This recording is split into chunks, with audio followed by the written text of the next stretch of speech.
So in this video we're going to move on to looking at the graphics window, so creating graphical elements. We're going to be referring a lot back to previous knowledge of loops, if statements, etc. while creating our graphic content. So it's really important that you've gone through the text tutorials before getting to this point.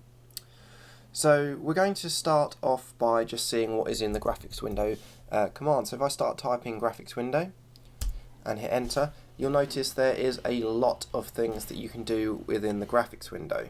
And we're going to look at a handful of these. However, there's a lot of these that we aren't going to look at, which is where I would encourage you to just experiment and see what they do. For example, if I wanted to set the background color, so graphics window dot background color gets or sets the background color of the graphics window. So graphics window dot background color equals, and let's just make it equal to, I don't know, blue. I think we need to put blue in speech marks if I'm not mistaken. And if we run that, so we can also set these colors to various different things, and if you want to know the available preset names of colors in Small Basic, you can Google that and find those.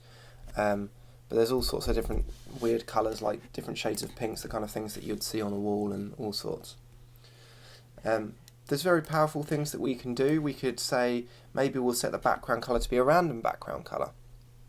So we could say graphics window dot background color equals graphics window again. We're going to use a command within the graphics window dot get, and you can see we can get a random color, which is quite a cool little tool. Let's just shorten up our code a little bit here, and you notice it doesn't take anything, that just creates a random color.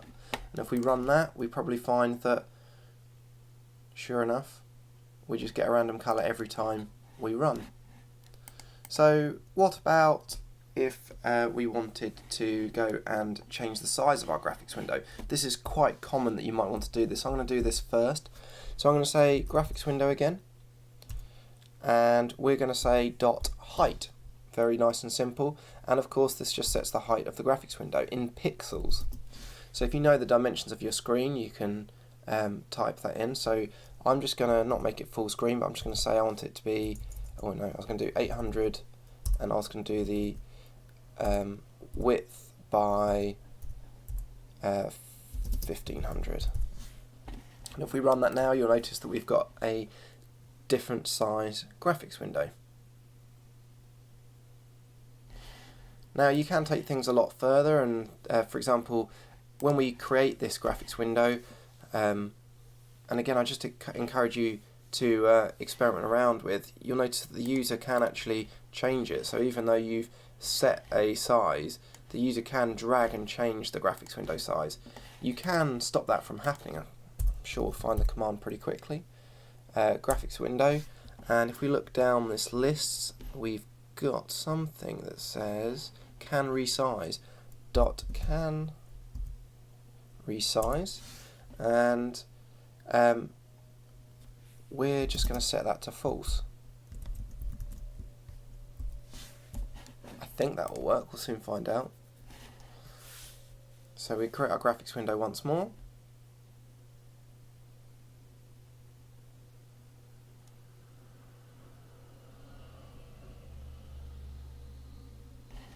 And if we try and resize now, you notice the commands to drag the graphics window have gone. We can't actually click on the sides of the graphics window, so we cannot resize this window. There's lots of things that you can do in a graphics window, and the last thing we're going to look at in this tutorial is actually doing some drawing and talk a little bit about how coordinates work. So we're quite happy with what we've done so far, hopefully. Let's go and say that we want to draw something. So again, we start with the graphics window command dot, and let's just draw a, well, let's see what comes up. We can draw some text, we can draw an ellipse. Now an ellipse of course is just a form of circle or squished circle. So if we draw an ellipse with the same width and height, then it's going to be a circle. So if we look over here, you'll notice that the ellipse, it tells us what what requirements it has, and this is different for different shapes. Particularly triangles we may possibly look at, which gets a little bit more confusing. So I can see that we need the x-coordinate of the ellipse, so where we want the x-coordinate to be plotted, where we want the y-coordinate to be plotted, the width of the ellipse and the height of the ellipse, and this is all in pixels. So if we open up our brackets, the x-coordinate we're going to set as 0, and the y-coordinate we're going to set as 0. Now I'd encourage you to guess at this point where is 0, 0 on our grid, but you might be slightly surprised compared to maths coordinates that you've done previously. So let's just give it a size of 200 by 200. So that's a width of 200 and a height of 200. And if we run that now,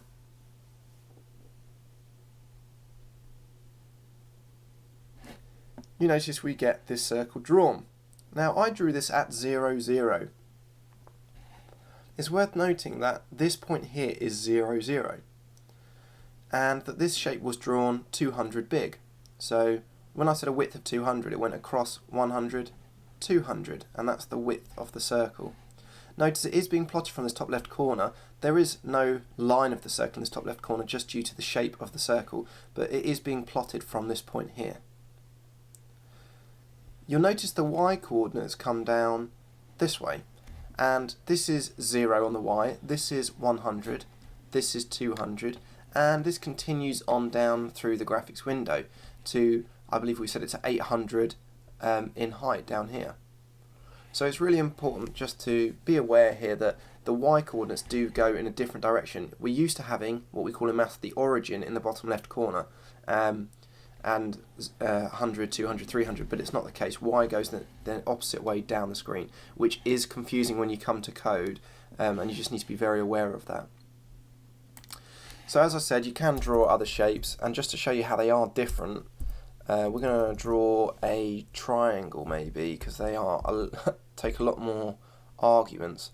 Draw triangle, there it is. Probably would have been easier to type it out myself, very lazy of me.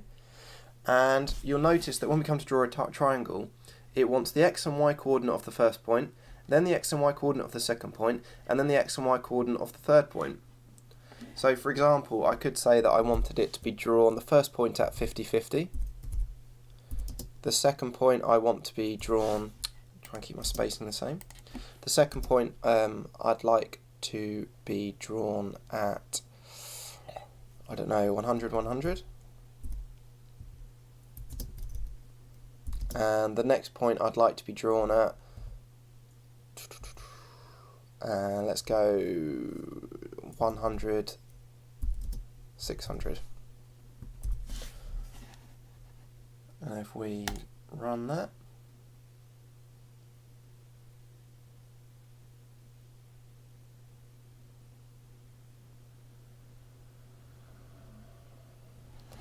we get this triangle drawn, a bit of a weird one, but that's our 50-50 point, that's our 100-100, and that would be our 100, I think it was 600 I set it at.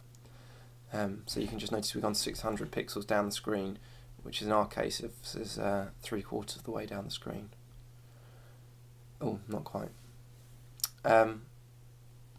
But hopefully that gives you an idea of how you can draw a triangle or a circle or other shapes.